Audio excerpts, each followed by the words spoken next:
ही केस याच्याबाबत आहे की पतीने व्यभिचारासाठी अर्ज दाखल केला की पत्नी व्यभिचारी आहे किंवा तिचे विवाहबाह्य संबंध आहे आणि पत्नीने मेंटेनन्ससाठी अर्ज केलेला असेल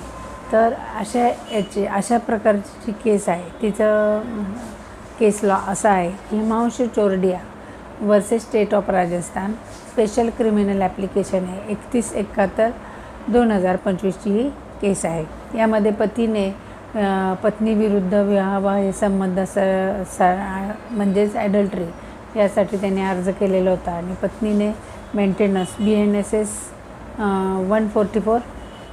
सेक्शन 144 खाली अर्ज केला होता मेंटेनन्ससाठी. आता हिचा मेंटेनन्सचा अर्ज मंजूर करताना पतीने जो काही तिच्यावर आरोप केलेला आहे की ती ॲडल्टरीचा केलेला आहे विवाहबाह्य संबंधाचा, तर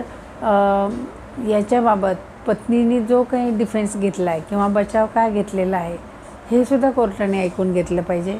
की नुसतंच पत्नीने पोटगीचा अर्ज केला आणि तो मंजूर केला असं न करता कोर्टाने तो काही तिच्यावर तो ब्लेम करतो त्याचंही तशी अनिष्टा केली पाहिजे किंवा पतीने जो काही पुरावे दिलेत ते तपासून बघतानाच पत्नीने तोंडाने जे काही तिची सांगितलेले आहेत डिफेन्स त्याचाही विचार करून मंजूर केली पाहिजे पोटगी.